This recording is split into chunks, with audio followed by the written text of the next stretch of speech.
syukron lillah amma ba'du. Puji kepada Yang Maha Suci, puja kepada Yang Maha Kuasa, syukur kepada Yang Maha Ghafur. Sholawat kita panjatkan ke haribaan alam baginda Nabi Muhammad SAW.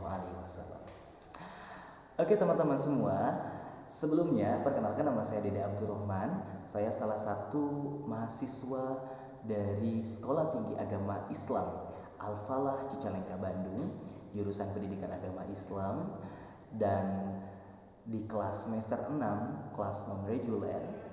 Dan kali ini saya sedang membuat video yang merupakan salah satu dari tugas ujian tengah semester mata kuliah Strategi Belajar Mengajar dengan dosen Bapak Muhammad Hijrah M. Sawai, MPD.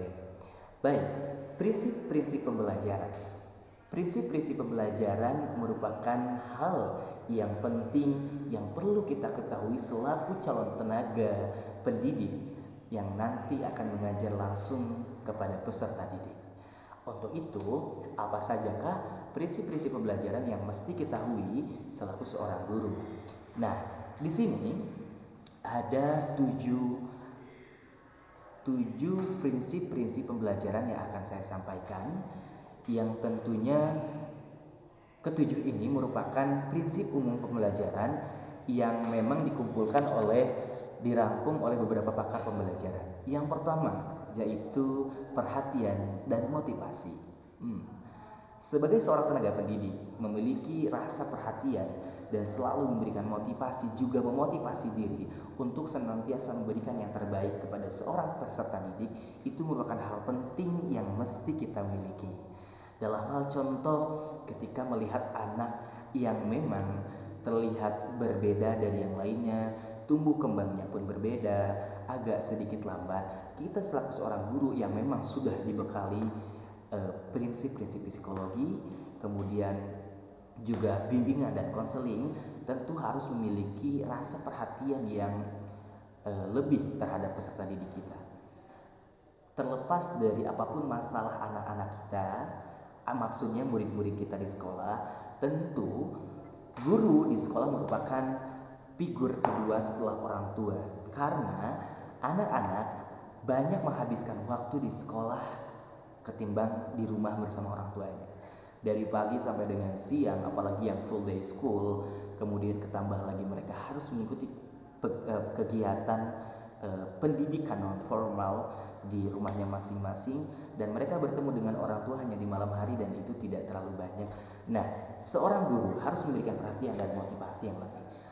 Setelah perhatian tadi, motivasi yang kedua, bagaimana seorang guru harus memberikan motivasi yang baik kepada anak muridnya, dalam arti memberikan nasihat-nasihat yang terbaik supaya anak ini benar-benar semangat dalam melaksanakan kegiatan belajar mengajar di sekolah, dan terus termotivasi untuk senantiasa meningkatkan prestasi dirinya, keaktifan, memiliki skill yang mereka miliki, kemudian menumbuhkan rasa ingin terus tahu terhadap pengetahuan. Nah, jadi prinsip pertama yang perlu diingat tadi adalah perhatian dan motivasi.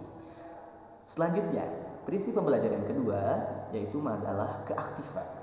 Keaktifan di sini bukan hanya seorang murid yang aktif, tapi kita juga seorang calon tenaga pendidik harus benar-benar aktif dalam memberikan materi kepada anak-anak.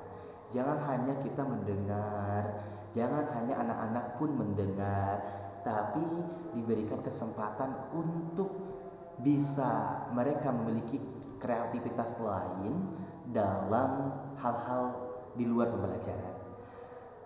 Aktif bertanya, aktif mengerjakan tugas, dan aktif dalam berbagai hal yang positif tentunya.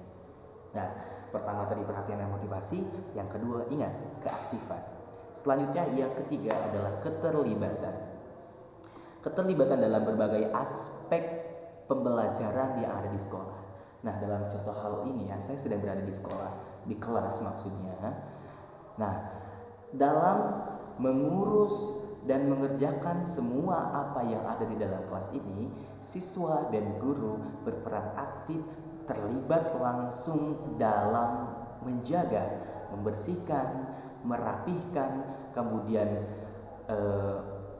menyediakan apa yang belum ada di kelas tersebut, itu memang harus terlibat langsung antara siswa dan guru agar terwujudnya keamanan, kenyamanan, dan kepedulian terhadap lingkungan kelasnya. Jadi yang ketiga adalah keterlibatan antara siswa dan murid. Bukan hanya siswa, guru pun punya andil untuk menjaga kelas, memberikan perhatian, mengingatkan kepada murid untuk senantiasa terus menjaga kebersihan. Bukan hanya dalam contoh hal kebersihan saja, cuman bahasan kali ini saya hanya menyampaikan mengenai contoh terkecil keterlibatan siswa dan murid di dalam kelas, itu adalah kebersihan. Selanjutnya, setelah tadi perhatian, motivasi, keaktifan, dan yang ketiga adalah keterlibatan, selanjutnya adalah pengulangan atau repetition. Repetition ini merupakan sebuah proses atau metode pembelajaran bagaimana agar anak terulang kembali dengan apa yang sudah dipelajari. Model seperti saya contoh tadi, bagaimana saya mengulang mengenai prinsip-prinsip pembelajaran di setiap sectionnya. Nah, pengulangan ini memang perlu supaya anak bisa mengambil kesimpulan dengan apa yang sudah diterimanya di sekolah dan bisa mengingat-ingat secara poin pentingnya saja, minimal, umumnya atau maksimalnya seluruh pembelajaran yang ia pelajari dia teringat. Oke. Baik, selanjutnya adalah tantangan atau challenging. Nah, dalam tantangan kali ini, dalam maksud tantangan ini adalah memberikan sebuah challenge kepada anak dari apa yang sudah mereka pelajari. Tantangan ini bisa berbentuk dalam ujian, UTS, dan tugas-tugas sekolah atau pekerjaan rumah yang lainnya, supaya anak-anak benar ketika diberikan tantangan itu mereka sudah terbiasa dengan apa yang mereka hadapi. Tantangan juga menjadi sebuah pembelajaran untuk mereka bagaimana menjadi lebih dewasa dalam menyikapi tantangan-tantangan tersebut.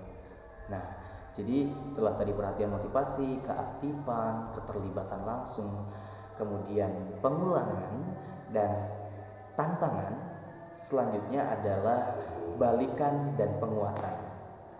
Nah, balikan dan penguatan ini adalah memberikan kekuatan dalam bentuk apapun, dan juga atau bahasa lainnya adalah reward and punishment. Reward and punishment ini harus diberikan kepada siswa agar senantiasa termotivasi untuk terus meningkatkan prestasinya dalam bidang pendidikan ataupun dalam bidang keterampilan dan lain sebagainya. Reward dan punishment ini penting. Banyak sekali lembaga pendidikan yang hanya fokus terhadap pelanggaran dan peraturan, sehingga anak lebih condong mengikuti kesalahan mereka, karena ketika mereka berbuat benar mereka tidak mendapatkan reward, tapi begitu mereka berbuat salah sedikit saja mereka langsung mendapatkan punishment.